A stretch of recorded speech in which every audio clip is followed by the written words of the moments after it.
তো আমার YouTube guys, আর বুঝতে তো পারছেন দেশের পরিস্থিতি, আর থাম্বনেল দেখে বুঝতে পারছেন ভিডিওটা কি হতে চলেছে।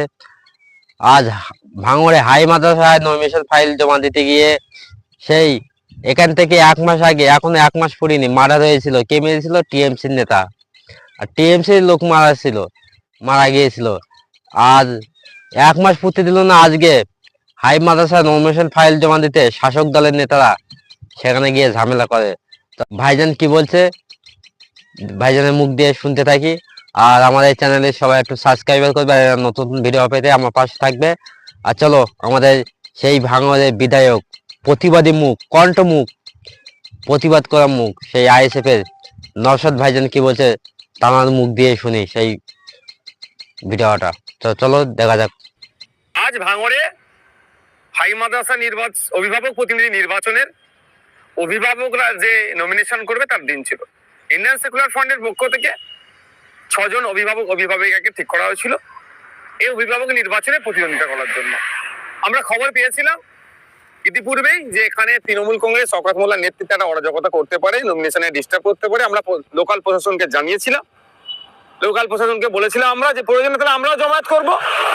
ভাঙড়ের জমায়েতের দিকে তো আইএসএফ পিছিয়ে নেই, তখন প্রশাসনের পক্ষ থেকে জানানো হয়েছিল কেউ জমায়েত করতে পারবে না, সবাই শান্তিপূর্ণভাবে এসে জমায়েত, যার অভিভাবকরা তার প্রস্তাবকদেরকে নিয়ে এসে নমিনেশন করাবে। প্রশাসনের কথা মতো আমরা কেউ জমায়েত করিনি। আমাদের পার্টির আলোচনার ভিত্তিতে যে কেউ আর কারো আসার প্রয়োজন নেই, যে 6টা প্রার্থী আর তার প্রস্তাবক নিয়ে 18-20 জন যেটা আছে সেটাই থাকবে। আমরা কি দেখলাম, প্রশাসন যে কথা ডিরেক্ট বলেছিলেন আমাদের জন্য, সেটা সাথে বিরোধীদের জন্য সে কথা তারা রাখতে পারলেন না। তৃণমূল কংগ্রেস বেশ কিছু জায়গায় জমায়েত করেছিল, বাইরে থেকে লোক নিয়ে এসছে, ক্যানিং পূর্ব থেকে, জীবনতলা থেকেও লোক নিয়ে এসেছিল। শওকত মোল্লা সাহেব নিয়ে এসে এখানে উত্তপ্ত করার চেষ্টা করছিল সকাল থেকে।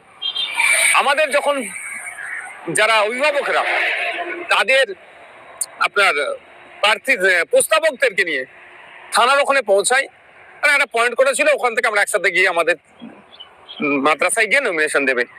আমরা ভিডিও দেখতে পেলাম, আমাদের কাছে ফুটেজও আছে। থানার মধ্যে থেকে তৃণমূল কংগ্রেসের আহসান মোল্লার নেতৃত্বে, যে আহসান মোল্লা শওকত মোল্লার ঘনিষ্ঠ, তাদেরকে টেনে বার করে নিয়ে যে মারধর করার পরে প্রশাসন সবাইকে যাদের আক্রান্ত হয়েছিল, যারা থানার মধ্যে ছিল, থানার কম্পাউন্ডের মধ্যে ছিল, তাদেরকে বার করে দিল, মারধর করেছে। মহিলারাও বাদ যায়নি। প্রশাসন বললেন যে কাউকে জামায়াত করতে দেব না, নিশ্চিন্তে থাকো। প্রশাসনের কথায় আমরা কোনো জমায়েত করলাম না, উল্টে আমাদের কর্মীরা, আমাদের অভিভাবকরা আক্রান্ত হলো।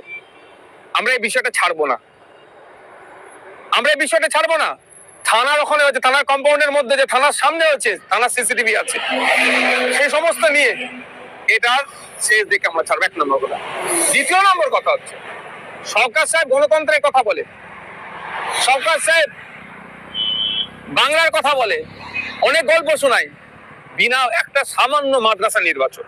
ভাঙড়ে নাকি আইএসএফ শেষ হয়ে গেছে, ভাঙড়ে নাকি আইএসএফ নাই, তাহলে একটা শওকত সাহেব তো পারতো, এই সুযোগ ছিল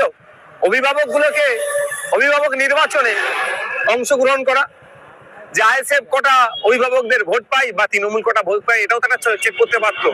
যদি আইএসএফ শেষই হয়ে যেত তাহলে আমাদেরকে ডিস্টার্ব করতো না। আমাদের কর্মীরা আঘাত পেয়েছে, আমাদের কর্মীরা হসপিটালাইজ আছে, ট্রিটমেন্ট করতে নিয়ে গেছে ব্যাপকভাবে, যেমন মহিলারাও আমাদের বাদ যায় না। কিন্তু এর জবাব আমরা দেবো, এটা আমরা ছাড়বো না গণতান্ত্রিক প্রক্রিয়াতে। আমরা প্রশাসন আজকে যে আচরণ করেছে, তাহলে আগামী দিনে প্রশাসনের কতটা ভরসা সাধারণ মানুষ করবে, প্রশ্ন থেকে যাচ্ছে। এবার আসা গেল শওকত মোল্লা সাহেব এখন একটা বোম মেরেছে, আইএসএফ এর নামে দোষ দিয়ে দিচ্ছে। আমরা ভুলে যাচ্ছি না, 1 মাস অতিবাহিত হয়নি, রাজ্জাক খাকে যখন খুন করেছিল, সে স্পটে দাঁড়িয়ে শওকত সাহেবকে বলেছিল আইএসএফ এর কাজ, নওশাদ সিদ্দিকীদের কাজ।